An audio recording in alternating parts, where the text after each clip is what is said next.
Go ahead and go for it. I might look a little blurry, but as long as you can hear me, that's really all that matters. And we'll do a Q&A afterwards. There's not a whole lot you need to really read anyway. I'm just kind of glad that I'm not doing this on like a PowerPoint because then I'd be kind of annoyed. I'll probably, the next couple of ones we do, I will do it in another location with better Wi-Fi, Wi-Fi connections. So we're going to get started, and you guys just post questions. I have another phone here so I can check if you have any questions for me. So those of you who don't know me, I'm Trina Slade-Burks. I am the co-founder and vice president of the ATB Fine Art Group, and I am the founder of the No More Starving Artists Foundation, which is a nonprofit we started to help artists in the community. So I want to thank a few people. First, I want to thank you guys who donated or purchased content. So you guys who purchased content or gave a donation to us for this presentation, you will get what I have here, all the information that we're going to be talking about today. So since you probably can't read this because it's a little blurry, I'm going to tell you what it is. So if you have tablets that you're typing on or notes that you're trying to take, go ahead and have that available so you can kind of catch up. But then, like I said, if you paid or donated something, you'll get this information as well. So I want to also thank Kianga for considering this as an option. She's the one who gave me the advice to even do this. And I want to thank Anne Freelander who convinced me to do it in this format, because I was just going to cancel it until this situation was over, but I felt that a lot of people needed this information. So, a couple other tech issues. So I felt like we wanted to keep it as a closed venue, but unfortunately Facebook has stipulations on closing the group repeatedly, so until we have a larger group of people. And like I said, it's temporary. This information is only 24 hours anyway. So if other people want to join the group, if you're adding people so they can take advantage of this, it is a free webinar. So you can add people if you think this information is something that they need to know about. So feel free to add them, because it's not until like 28 days or I have 5,000 people that we will actually close the group. So, a couple of other things. The webinar is called So You Want to Be a Curator. There's a part 1, we're going to do a part 2 and a part 3. I figure you guys don't want to sit here for 3 hours of content. So since this is a lot of information, we're going to break it up into 3 parts. So we're going to talk about what we're discussing today. So let's get started. Again, you have any questions? Let me know. So I see Q's here. Hey, Craig. Hey, Ann, Ashley, Anthony. Thank you guys for joining us today. And remind everybody, if they're not here to watch now, they can watch it within 24 hours of 2 o'clock. So 2 o'clock tomorrow, we're taking the content down. So what is a curator? We're going to be talking about that. We're going to ask also the essential questions, you know, the who, what, why, when, and how, that stuff. Well, the essential questions actually run in this order when you're preparing to curate something. So it's the what, the why, the when, the where, the how, and the who. In that order. So what we're going to talk about today is the what, the why, and the whens. And again, we'll do a Q&A at the end, like about 10 minutes or so. If you have any questions, feel free to ask. So we're going to start with, what is a curator?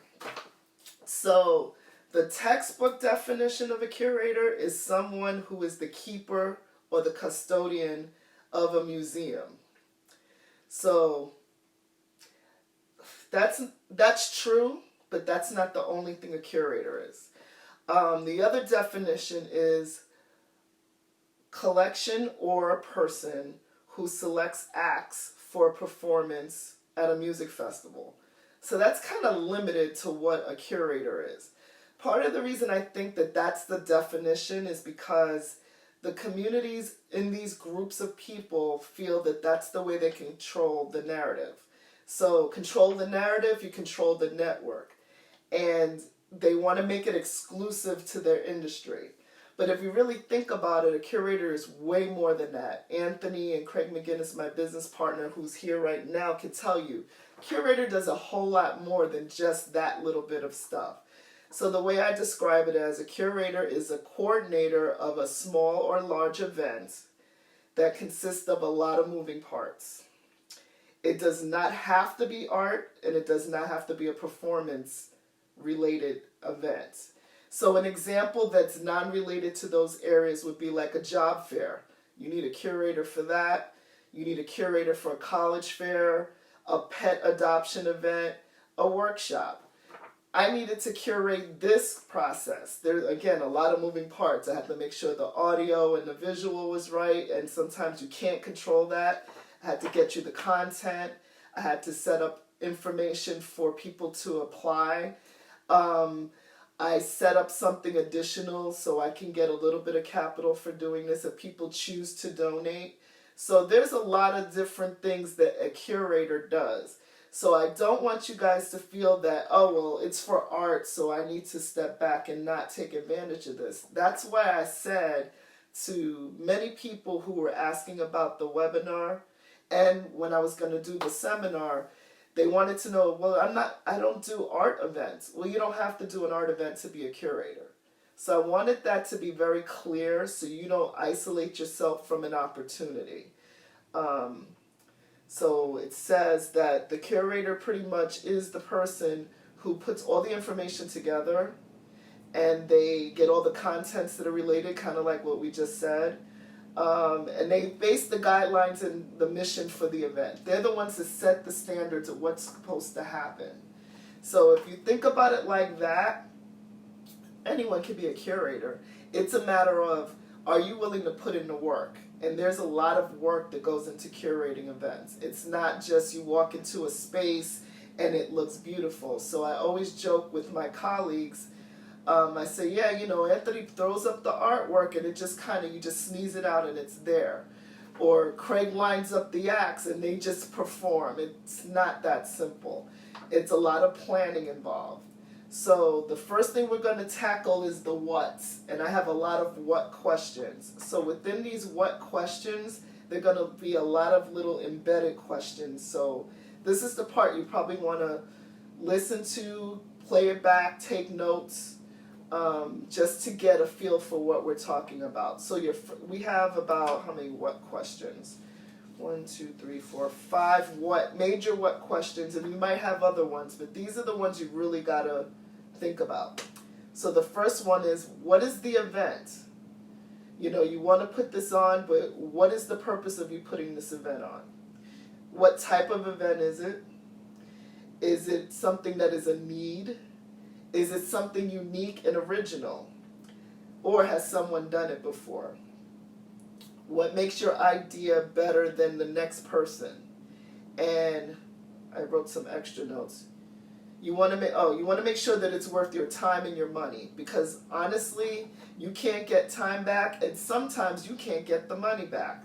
So think about it. What is this event you want to put on? Make sure nobody has any questions. What does it look like? What is it? Okay, the next one is what I said before. What's the purpose? Why are you creating the event in the first place? Is it for profit or is it a fundraiser? Is it the fundraiser for a specific person or is it for a charity? Is it an exhibition only? Is it a vanity event? And a vanity event is like a promotional or exposure type of event. Not like you're selling anything, that it's specifically for the glitz and the glamour of what it is. Is it something where you're going to be selling product or services? Or is it strictly for entertainment? Or is it strictly for networking? Know what your purpose is when you go in. In some cases, it might be a lot of things. You're going to hear me always address different events that I've done in the past, whether it's with a partnership with someone or if it's just our company doing it. And you'll hear me talk a lot about Continuum. So Continuum is a real great example of a event that's a lot of moving parts. So those of you who don't know what Continuum is, Continuum PB Arts is an event that Craig McGinnis pretty much solicited our company to produce. It was in line with another event called Art Synergy, or actually that's a nonprofit. And he wanted us to put together this exhibition that's going to be able to showcase artists in the downtown West Palm Beach area in our county. So it is a multi event. So it's not just an art exhibition. It has entertainment. It has fundraising. It has, of course, the art sales, and then we have a marketplace, and then we have a lot of other extra stuff to make it fun so we can attract different types of people. So when you look at what that model looks like, a lot of these questions for the purpose is in the model for Continuum, if that makes sense. So know your purpose and understand that you're going to be putting a lot of time into this, so it's a commitment. Okay, what are the needs? What do you need for the event? You need to make yourself a list. In this list, you need to know, do I need to find a venue or do I already have an established venue? And in that space, if it's provided to you, do they provide insurance? Do they provide lights and water? Are they going to clean the venue? What else? Oh, do you have a support system? Support system meaning either fiscally or just a group of people that are going to be working with you to help you get this. So you might need a staff. Do you have one? Do you have participants? What are the people or things that are going to be part of this? So I mentioned previously, I gave the example of a pet adoption event is a situation where you need a staff, right? You need people that are handling the animals, but you also need to get the people to promote to the individuals who are going to adopt these animals. You need a venue.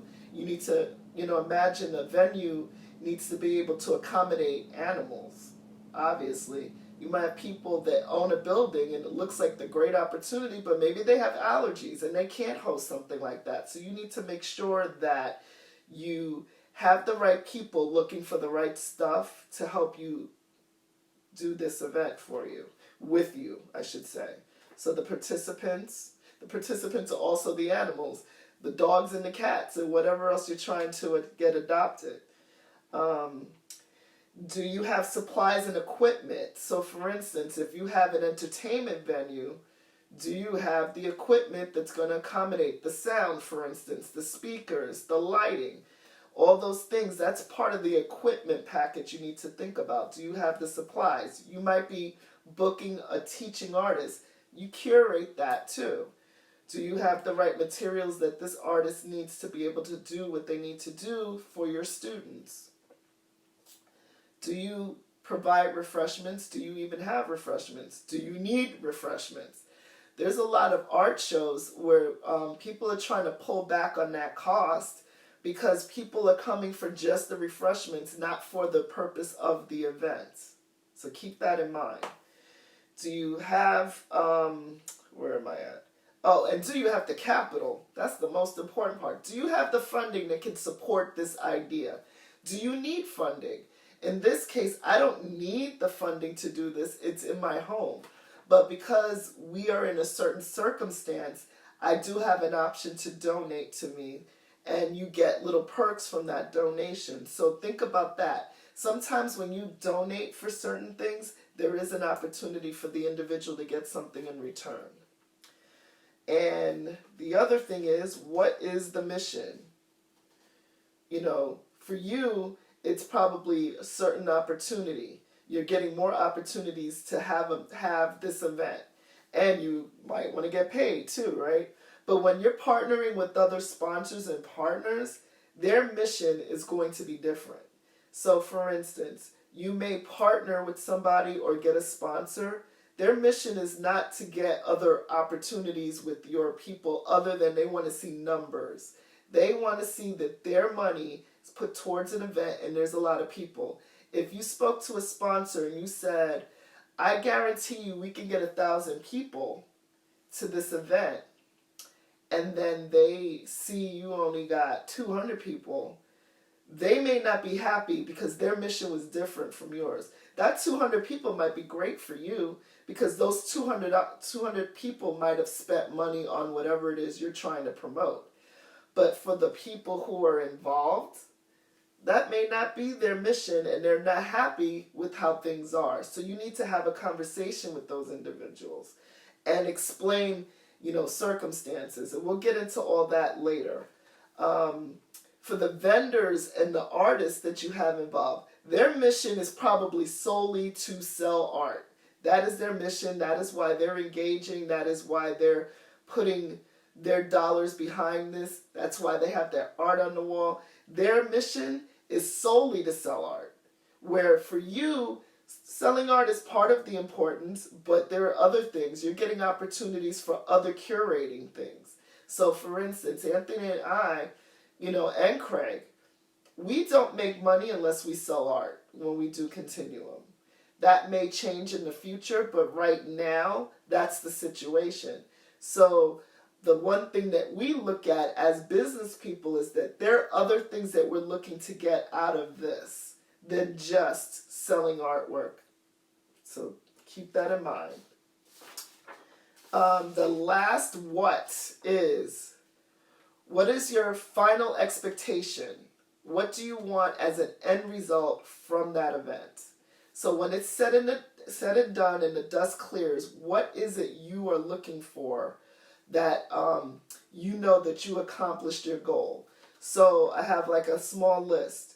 Is it to strictly turn a profit? Is it to acquire new clientele? Is it to reestablish relationships with old clientele? Is it to learn to get a large turnout of people at an event? So like I said, with the partners and the sponsors, that's their final expectation, that their brand was thrown out to all these different individuals. So if there's a lot of people, that means more eyes on their brand.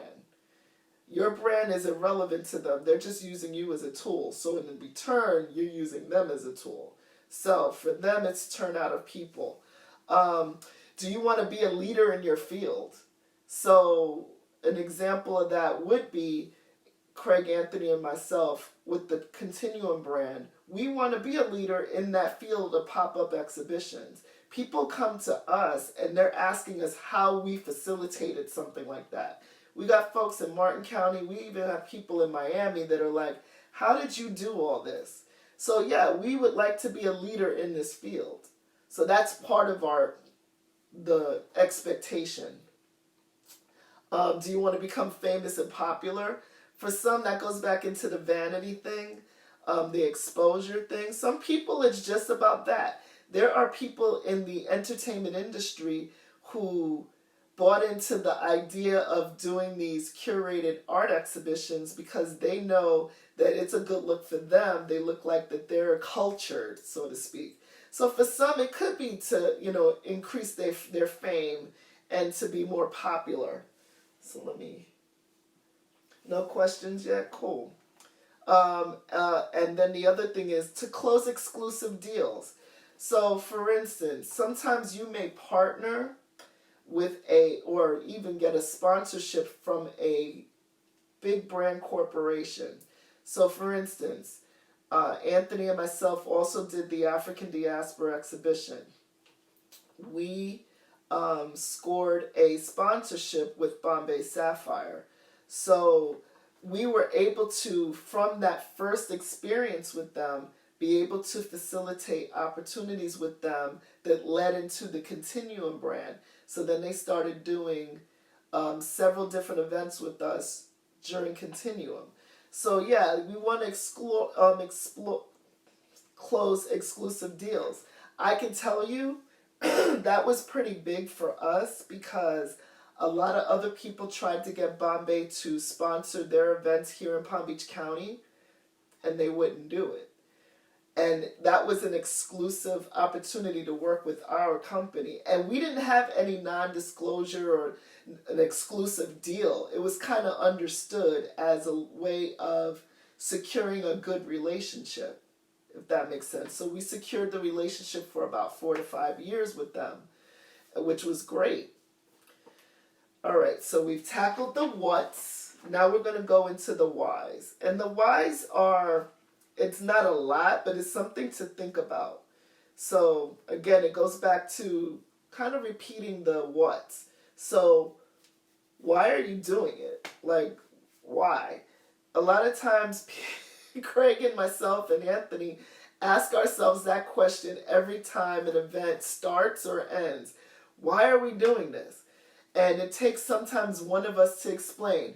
For the greater good, Craig always throws that at us. I'll say that particular artist that didn't have an opportunity until they got to be involved with this event.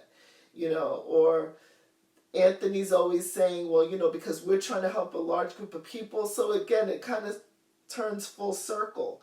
You have to ask, why are we doing this? What is the purpose? Why are we just not getting a 9-to-5 job? Why don't we get, paid by another company and just work for them instead of taking on this responsibility? So what is your purpose? Why for this cause? So in other words, why are you choosing, Continuum versus African diaspora? Why choose that one? Why? So why was what was the specific thing? Especially if someone has done it already. So that's the one thing you have to think about when you're curating an event. Did someone already do this? And it's cool if someone has. So the question's always asked, especially with somebody who's coming to you with a sponsorship. They might have said, well, I already saw that happens in Miami. Why are you doing it? It's already been done. You have to be able to say, the reason I'm doing this is because X, Y, Z. Could be because, they're doing it in Miami, but there's a whole different market here in Palm Beach County. So, there's like a zillion dog adoption agency. Why are you choosing to do this with this agency? What is the difference between this agency and that agency you're working with? They have a zillion job fairs. Why do you think that your organization can do the better job fair than this organization? It could be because you have a different reach of people. You have a different economic stream of people. You might have a different culture of people that don't necessarily subscribe to what those people do, but your organization can provide a different element than that organization. So you have to be able to explain the why, especially when you want someone to partner with you or sponsor you. So I said it could also be that you just want to build your camaraderie with other people like you who are like-minded. Or maybe you want to be the competition. Sometimes I feel that healthy competition is not a bad thing. Because you got to think about it. Like when you're in a community and you look across the street and there is a McDonald's. Then you look on the other side and there's a Burger King. Neither one of them are angry that the other one is there because they're honest competition. And what's funny, I'll give you a good example with that. When we did a lot of fast food, we would go over to McDonald's and purchase their fries and then go over to Burger King and purchase their burgers. So they knew that there were going to be people that might even support both of them. So sometimes competition is not a bad thing, and you have to start thinking about that. Because I noticed in certain communities, people get annoyed if there's something like them across the street. So I often wonder, are they annoyed because they're afraid they're going to lose clients? I always look at that's another opportunity. Coffee shops, same thing. Everybody's like, oh, Starbucks is already there. Why do I need to open my own coffee shop? Well, because maybe they like the idea of going somewhere where people know your name as opposed to you're like, just one of a zillion customers that go into a Starbucks. The other coffee shop can get to know you because it's a community-based thing. So always remember that competition can build camaraderie. It can. Don't think that exclusivity means it's always a good thing, because it's not always a good thing. And then you got to ask yourself, why do people need this thing? Is it because people told you so? So an example of that is this.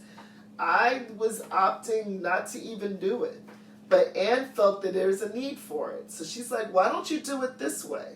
So I considered it. Or the fact that Kianga even present this idea to me in the first place. Trina, you do so many events, you and Anthony.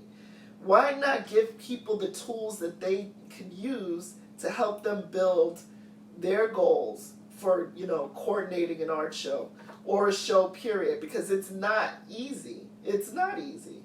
And we can do all the planning in the world and it's never always going to be perfect. Hence example, the Wi-Fi is a little funky. That's okay. You can still hear me, and those of you who choose to get the documentation, you've even invested in that. So if people say so, sometimes you want to give them what they ask for if you're capable of doing that.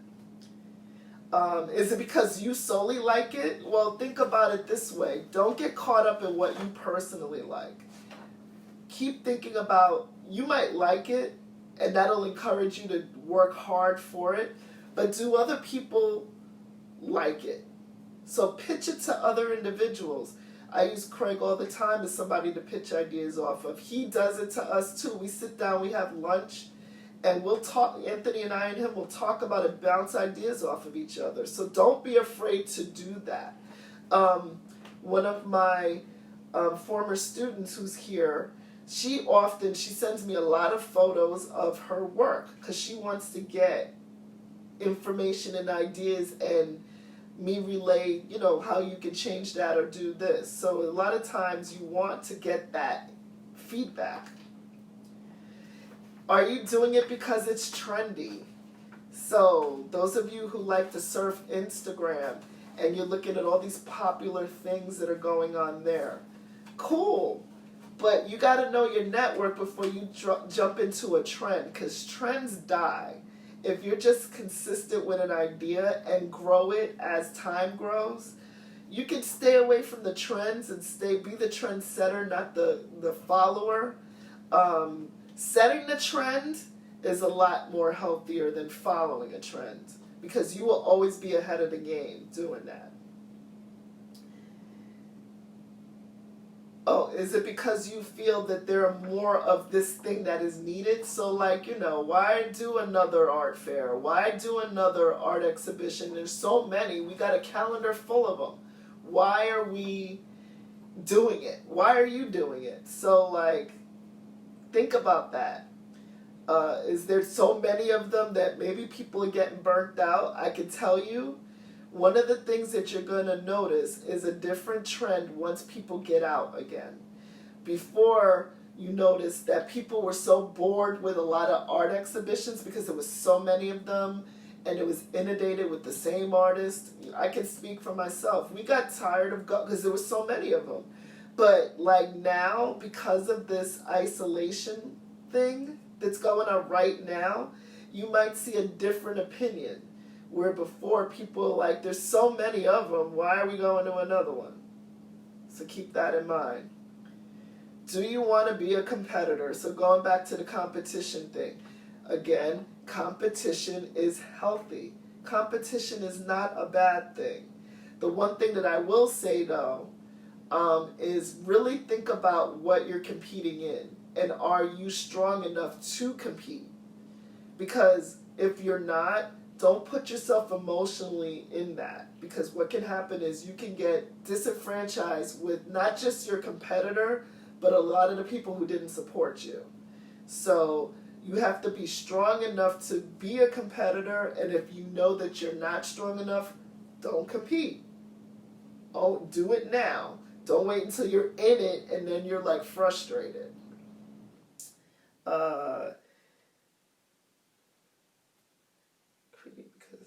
Okay, this is the one I wanted to talk about. So, are you creating this because it doesn't exist where you are?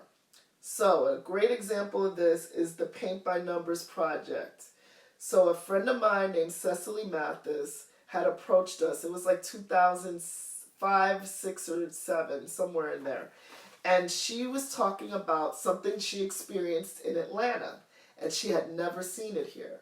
And at the time, the art scene was changing. It was more about exhibition-based stuff, not entertainment type stuff, the interactive stuff. So she proposed this paint by numbers idea. And it turned out to be very successful to the point where it graduated to something we did with the Downtown Development Authority for the city of West Palm years later. And then it moved into, now there are other people like Mobile Murals, for instance, that does this on a regular basis because more companies are hiring people to do these interactive things at their jobs, at their events, even at art events, to just kind of get people more engaged. Sunfest always hires Mobile Murals every year. Unfortunately, because of our circumstance, Sunfest is not going to happen this year. But you will see more of these, and we're going to be pitching ideas, so you want to think about that. Maybe you saw it in California, and you think that your idea would work great here. We have an example of that right in our cultural council. Our cultural council, though, there were a few little things that was for the artists. It was really for the art organizations. And then we got our new executive director, Dave Lawrence, who felt that our huge portion of our organization should be supporting artists. It is the Palm Beach County Cultural Council, but those cultural things won't exist without the artists. So he's doing something different that our organization wasn't really doing. He's really gauging in on opportunities for artists. So he's being really unique in that concept. So again, does it exist in your area? If it doesn't, you got it from another place. Kind of mold it to make it original from what you originally saw. Don't try to take the idea and do exactly what they're doing. The sip and paint is another example of that. Like, make it so it's gauged to what you are capable of doing, not what you saw when you participated in someone else's. So that's it with the whys. We're making good time here. So the last one is the whens. So there's two main questions, and this is really, really important because this can make or break your event. So the first one is, when is the date? So the one thing I will say about this, and this I want you to really, really take into consideration, you want to make sure that you plan comfortably at least, ideally, 6 months to a year prior to your event. Why? Because you want to take into consideration the planning process. You have to possibly raise money. You have to find sponsors and partners. You got to gather your team. You have to get the participants in line. You need to print collateral, do PR for it. So there's a lot of things that goes on before you actually put together this event. You need to line up your entertainment. You need to make sure you got money for all this stuff, if there needs to be. Because of my position with our nonprofit, I'm not a fan of booking entertainment for free. So you want to make sure that you have sponsors in place or funding in place that can pay for people who are doing a service for you. That's different from like a Bombay Sapphire who is sponsoring, booze in this case, and are marketing to their people your event. So we're going to talk a lot because those things there fall into the other categories, which is the how and the who, which is going to be we'll talk about that the next time. But you want to make sure you account for those things. So 6 months to a year. But I will say this. There have been events that we've done literally a pop-up within a few weeks or even a few months or even a couple of days. But you want to keep in mind, and that's where I'm going to get into the other topic about the season. You want to keep in mind that there may be other events going on. So that's why you need to really plan this. You need to look at a calendar and see what's going on in your community at that given time. Because you can do, and you know, sometimes, and I'll give you another example, sometimes you plan something and not know what's going on, and something bigger is going on, and they'll swallow all your opportunities. So I can give an example of this. So during Black History Month, everybody's throwing events, and I'm going to give another example of Black History Month with a question for you. Everyone's throwing events. There's only 28 or 29 days, depending if it's a leap year, to do something. And what ends up happening is that you'll have groups or cultural organizations. I won't name the organizations. I will just give you a really good example. So sometimes people have an idea and it sits in their head. And one of the things I found out specifically with Black History Month is that people tend to plan literally a month or literally within the month of that thing. And what tends to happen is there are people that are planning way ahead. So we had a cultural organization here who was planning a year in advance. They already established the people from the previous year. They already got people that were looking forward to this event. And this other smaller organization threw an event on the exact same day. So what do you think happened? Unfortunately for the smaller organization who didn't plan so far in advance, they didn't get the opportunity of those people participating or showing up to their event. So you got to be really, really conscious of dates. So an example of how we make it work, again, goes back to Continuum. Continuum was specifically branded and created to coincide with another event, which is Art Palm Beach. So the reason we created it was so we can get international art buyers to support local talent. So we partnered with the folks at Art Palm Beach to be able to make that happen. So they knew that Art Synergy was throwing their event, Continuum's throwing their event, and it's all within the same caliber of the date. But what we do that's smarter is that we extend our date a week before or a week after those events take place, so those people know to continue coming to what we're doing. Let me make sure that... So far you all are still there. I'm glad I'm not boring you. So we're making good time. Okay, now this one is very important. When is the season? Is it the right time of year? Are you competing with other major events in that month? So I gave you the example of Black History Month. The one thing I will say, so if you're throwing fundraisers, keep this in mind. Fundraisers here, at least in the county, but I do notice that I get a lot of invites for other fundraisers around the country. Strategically, fundraising for charities run between, like the best fundraisers, run between September and December. Why? Because it's the fourth quarter. It's right before tax season. Tax season starts January through April. People want to get as many of their money donated to the right charities at the right time. But some people got really creative with that thought process. So though charities tend to run their big events in the last quarter, what people were starting to do, because in our case here in Florida, we have a different season, and we'll talk about that with snowbirds.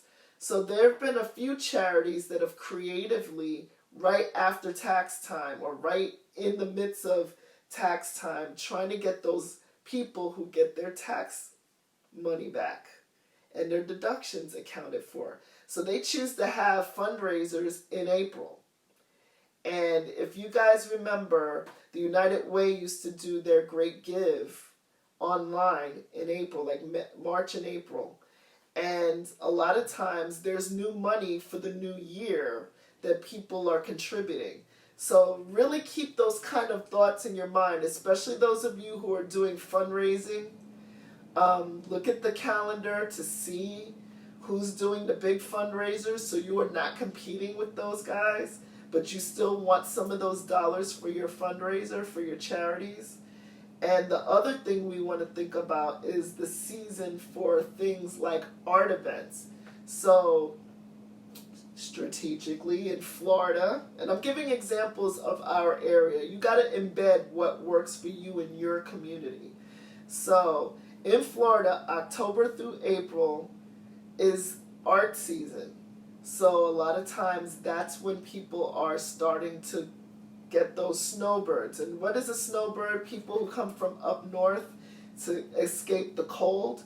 So snow is up north, they're birds coming down here. So snowbirds we kind of chalk up to, like, a lot of people think it's about an age group. No, it's a group of people that come down here to reside during beautiful kinds of weather. So they come down here, and you got to ask yourself a question with this. Do you want to be, when you're planning your event, do you want to be a small fish in a big pond? Meaning, do you want to have your event in the middle of all these other major events? Because again, unless you partner with one of those groups of people, you're going to be lost. Even if it's something as cute as, like, I want to do a studio visit, you have to curate that. You want to make sure you have things for people to, maybe munch on, or or set up your best work, or set up something unique. But you don't want to compete if they have, like, a major art walk, in your community up the street. You know what I mean? Then all your curating just went to waste. Nobody's coming to your small event because there's bigger things going on out there. So I was talking about Black History Month being in February. Don't be, and I'm going to say this in terms of Black History Month or anything going on in February. If you market to a certain clientele, you need to pay attention to that. So breast cancer awareness in October, unless you are partnered or inserted in some kind of event, don't do like this exclusive big thing when you know you're going to be competing with Susan B. Komen and their events. It's better to be a partner than be a soloist and then you're left in the dust. So, where are we at? I'm actually ahead of schedule by 5 minutes. So the last one I want to say is time. What time of the day is your event? So we struggle with that sometimes depending on what we're doing, because you don't want to make it too early because you got people who are working. You don't want to make it too late because some of the people who would love to attend your event may be either too young, too old for, too old meaning like I'm too tired. Like a lot of my older people, and I'm guilty too, I'm getting up in age where I'm like, I don't feel like going to that event at 9 o'clock at night. So you got to keep the time element on point. So I use the example of people at work versus people who don't go out late. So you have to kind of play around with your time schedule. So when we do our lunch and lectures, I specifically set it in such a time where people tend to want to go out of the office for a few hours. Or people who are like us, where we're independent contractors to kind of control our schedule. We tried to do the happy hour thing, but happy hour falls into that category sometimes of people at work versus people who don't go out late because of, and I said, they're too young, or they have issues with night blindness. I mean, those are things you got to consider. So your goal is to understand you need to accommodate. You're not going to get everybody. And I think that's where you got to know your market. Don't try to accommodate everybody because you're not going to accommodate everybody. Just try to accommodate the majority of the people you're targeting. Because otherwise, you're going to be, this one's saying, well, I couldn't go because, I don't drive at night. And this one's like, well, I didn't go because I have to work. So I have to take this into consideration, even coordinating this. I have to take into consideration that, yes, there's a lot of us that are home, but I have a lot of people that work from home. And right now, they're being timed between this time and this time being on the computer. And people are tracking them. So obviously, they can't be here right now to do this. But they signed up for the webinar. So I need to give them at least 24 hours. And the reason it's 24 hours, it does give people an opportunity at night to check it out at night. It gives people an opportunity to play it back and like jot down information. And then it gives people an opportunity to really think things through and like post questions there that I can go back and track. After this is over, after the 24 hours, I'm going to be posting this on Patreon. Now, I know the visual is not great, but I know that the content is important. So, again, if you guys want to get the written material that I still have up on the Eventbrite where you can actually request it. So, even though the free webinar is over, if you want to request it, there's that. If you want to make a donation, you'll automatically get one too. So I'll be sending that out. It will be the way it's going to be done. Actually, the best way that I can do this is that I need your email address. So what you're going to do is, those of you who are friends of mine, or even if you're not friends of mine and you're watching this, DM, if I don't have it already, DM me your email address so I can actually send you the link to the content. So you can download it and save it and print it out if you want, take notes or however you do it. I think that's the best way to do this. Again, I want to thank you guys who donated because, again, this is supposed to be a paid thing. And one of the reasons I want to say this, and that actually that'll be tackled on a bigger scale in the next webinar.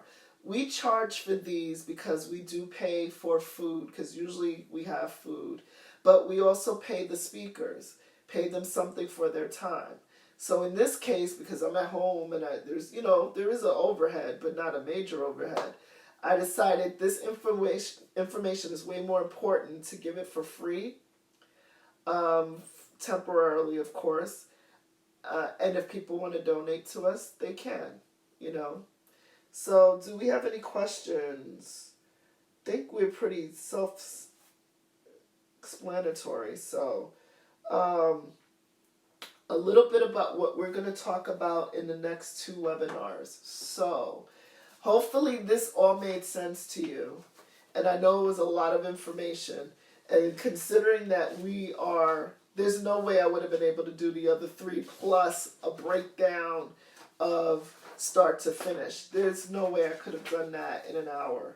So next time we meet, we will be doing the where, the how, and the who. So you can some of the questions that you probably have could be about the where, the how, and the who. So I understand if you don't have questions today because you might get that information in the next section. But I wanted you guys to really get as much information as you can because there is a lot that goes into this, like Kianga said. And I've gone to a lot of events over the years where I've been disappointed for the curator because, it shows that they put a lot of their time and their effort and sometimes their money into something, and it doesn't get well attended for whatever reason. And a lot of that has to do with planning, and just knowing the steps. How do you, so I'm sure there'll be questions like, so how did you get a sponsorship? Or how did you connect with the Downtown Development Authority, in this case, to get some of the gigs you've gotten? What I will say is, don't be afraid to do research and find out how those elements connect. How, what is it you need? And then once you know what you need, going back to that question, finding out where and what provides those things that you need. So in our case, the way that I found that Bombay Sapphire would be essential was because they used to do a call to artists every year for Art Basel. They used to, they partner with the Rush Foundation, which is Russell Simmons Foundation for art. And the Rush Foundation financed a lot of organizations here in Palm Beach County and in Miami. An example is several years ago, the Rush Foundation gave money to the Armory Arts Center and Center for Creative Education. They gave like $10,000 to each one of those charities. because they worked with children. And then since then, they started doing more events down here because Basel was the perfect time to connect with the right people for what else they do in New York City. And what started to happen was they were doing this big thing, and they connected with a few artists that I knew personally, and they organized a documentary. And what they had famous people who were interviewing and producing small documentaries on artists that were selected from their series. So I was looking for a sponsor to sponsor spirits locally. And I found that at that time, a lot of the local spirits companies couldn't accommodate the large groups that we were trying to bring them to. So I saw the documentary, and I turned to Anthony and I said, do you think that Bombay would support what we're doing? He said, well, there's only one way to find out. Ask. So I sent an email with a proposal,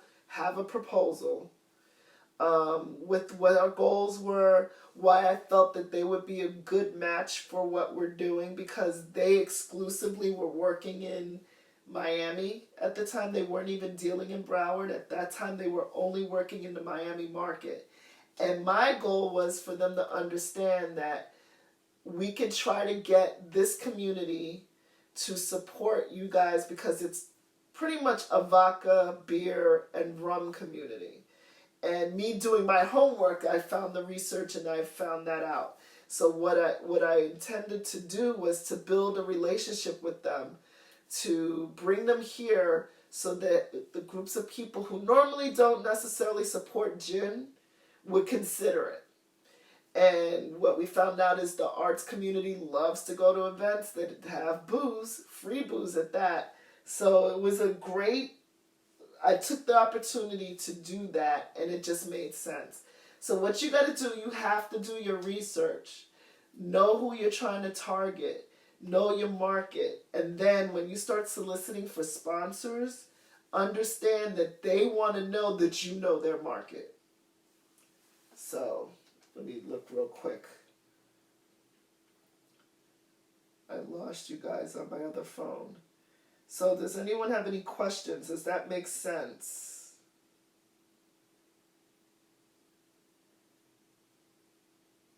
So if that's it, we made good timing, right under an hour.